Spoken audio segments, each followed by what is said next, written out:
Salam sejahtera untuk kita semua. Yang saya hormati, Amanginan Diakonia selaku juri, serta yang saya kasihi saudara-saudari yang menyaksikan video ini. Pertama-tama, marilah kita panjatkan puji dan syukur kehadirat Tuhan yang Maha Kuasa, karena atas berkat dan cinta kasih-Nya lah kita masih dapat beraktivitas di tengah pandemi corona ini. Perkenalkan, nama saya Mika Tricantika Sirait, jemaat dari Gereja HKBP AEK Kanopan, Resort AEK Kanopan, Distrik 13 Asahan Labuan Batu. Pada kesempatan kali ini, saya akan berpidato dengan judul Tingkatkan Kesadaran Lawan Corona. Virus corona adalah virus yang menyerang sistem pernafasan. Virus ini diambil dari bahasa Latin yang berarti mahkota. Penyakit karena infeksi virus ini disebut dengan COVID-19. Virus ini telah banyak memakan korban. Mengapa laju penularan virus ini sangat cepat? Saya akan memaparkan apa saja faktor yang menyebabkan terjadinya hal ini dan apa kaitannya dengan tema pidato kita saat ini, yaitu lebih baik mencegah daripada mengobati. Salah satu penyebabnya adalah kepanikan berlebihan dari masyarakat. Sejak Presiden Joko Widodo mengumumkan 2 kasus pertama virus corona, secara resmi di Indonesia panik corona. Sebagian masyarakat berlomba untuk melindungi dirinya sendiri. Fenomena panik buying pun terjadi. Masyarakat membeli barang dengan jumlah yang tidak masuk akal. Mungkin saat itu di kepala mereka dipenuhi bagaimana bayang ngeri organisme tak kasat mata ini melumpuhkan kota Wuhan di Tiongkok dalam waktu yang relatif singkat. Hal ini menyebabkan kelangkaan masker, hand sanitizer, bahkan alat pelindung diri yang sangat dibutuhkan oleh tim medis.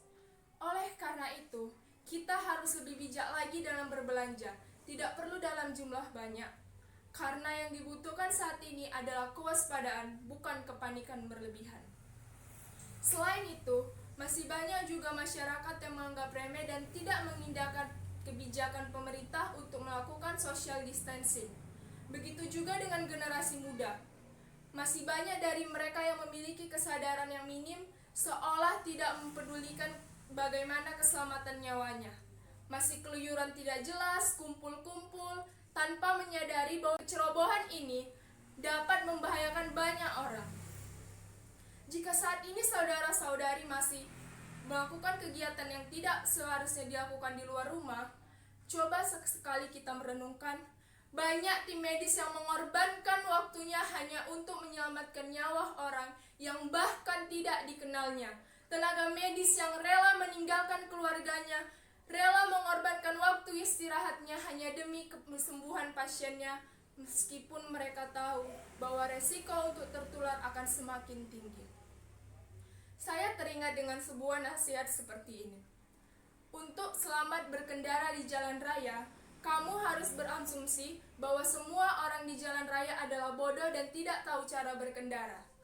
Sama seperti kasus ini, untuk selamat dari virus corona, kamu harus berasumsi bahwa semua orang telah positif corona dan mulai menjaga jarak dengan mereka untuk menghindarkan kita dari tertularnya virus ini.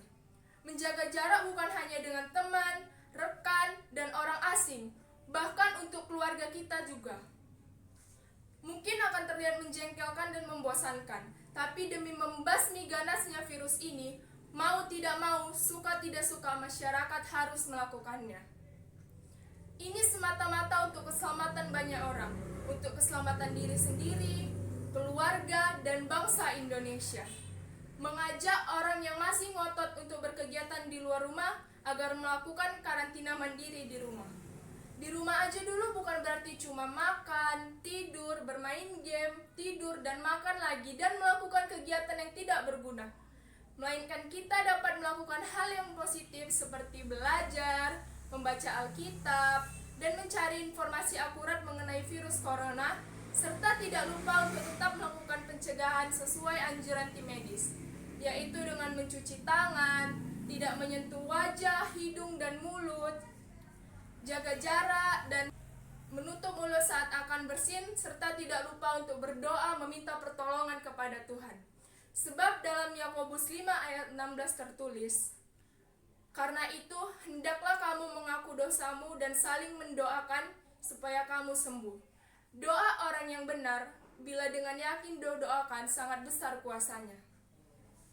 Oleh karena itu, doakanlah tim medis dan tetap di rumah sebagai bentuk partisipasi kita dalam memutus rantai virus ini. Karena pada dasarnya, mencegah memang lebih baik daripada mengobati. Akan lebih baik bagi kita untuk merawat tubuh kita, menjaga kesehatan kita, daripada mengobati dengan konsekuensi yang lebih tinggi lagi dan hasil akhir yang bahkan bisa saja tidak sesuai dengan yang kita harapkan. Sekian pidato dari saya, semoga dapat bermanfaat bagi saudara-saudari sekalian. Apabila ada kesalahan, mohon dimaafkan. Janganlah hendaknya kamu khawatir tentang apapun juga, tetapi nyatakanlah dalam setiap keinginanmu kepada Allah dalam doa dan permohonan dengan ucapan syukur. Damai sejahtera Allah yang melampaui segala akal akan memelihara pikiran dan hatimu dalam Kristus Yesus. Shalom, Tuhan memberkati.